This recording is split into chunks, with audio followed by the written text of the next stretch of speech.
So, Kawhi is back in the news. There's a lot of headlines coming out about that at the moment, and it seems like there's still more information that needs to be released. So, that's not really what I want to talk about today. Instead, I want to look at some of Kawhi's past, because this isn't the first time there's been something weird with Kawhi and his team. No, what I want to do today is I want to put a spotlight on the 2017-2018 trade from the Spurs to the Raptors. Now, I know at this point that's pretty much long gone history. It's been nearly a decade since that trade went down, believe it or not. But that's really the first time that we saw Kawhi go from kind of this quiet superstar into someone that's got some weird factor behind the scenes. So let's go ahead and talk about what Kawhi was before the infamous injury and trade.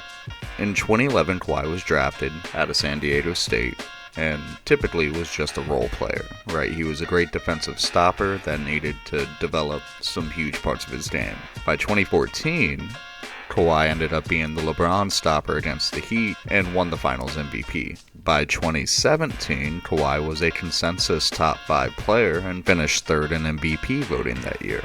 It felt like the Spurs had pretty seamlessly transitioned from one superstar to another yet again, from Duncan to Kawhi. But then in 2017, Kawhi hurts his ankle in the Western Conference Finals against the Warriors. But it wasn't really the ankle that was the issue, because the real problem was there was this lingering quad injury. And what made things really weird about the quad injury is that the Spurs doctors would repeatedly clear him, but Kawhi and his camp disagreed. What came out is that Kawhi didn't really trust the diagnosis, so he sat out pretty much an entire season.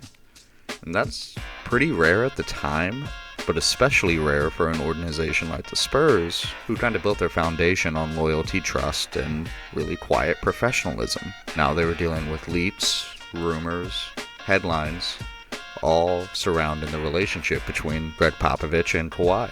Things got even weirder when Tony Parker publicly questioned the severity of the injury.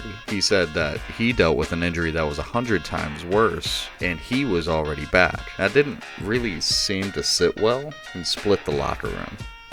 But eventually, and what made this even more strange, was that behind the scenes, a lot of people began to point to one man.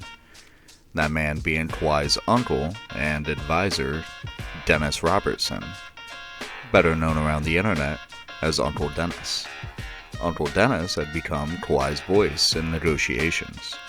Dennis didn't see eye to eye with the Spurs. He reportedly questioned the team's medical staff, clashed with how the Spurs handled Kawhi's career, and pushed for more control over his nephew's future. The Spurs, a franchise famous for structure and discipline, weren't really used to dealing with a player having a camp around him.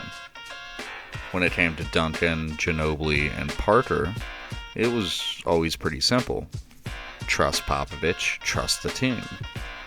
Kawhi's camp, led by Uncle Dennis, flipped that script. Then, by the 2017-2018 season, after Kawhi just barely played 9 games, there was utter silence. It seemed that Popovich, who was typically the ultimate players coach, just couldn't repair the relationship. At this point, it's no longer the quad injury necessarily, but it was also about trust and control. Ultimately, who was going to be calling the shots for Kawhi's career? Kawhi felt like he had to look out for himself. Then, in summer of 2018, that's when the unthinkable happens. The Spurs traded Kawhi Leonard, plus Danny Green, to the Toronto Raptors for DeMar DeRozan, Jakob Poeltl, and a draft pick. This was especially shocking because, well, Kawhi, like I said, was a consensus top 5 player in the NBA, and the Spurs never traded their stars.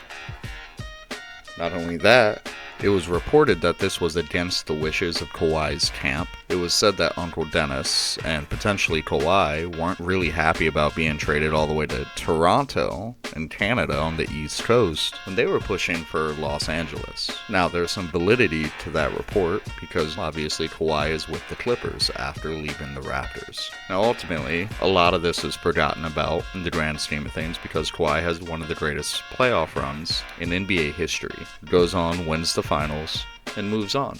But I just thought it was interesting with all of the additional weird things coming out right now that we should maybe take a look back at some of those demands that were made initially.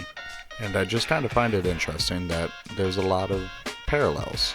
Thanks for tuning in. That's this episode of the Dynasty Blueprint. And this was a quick player spotlight.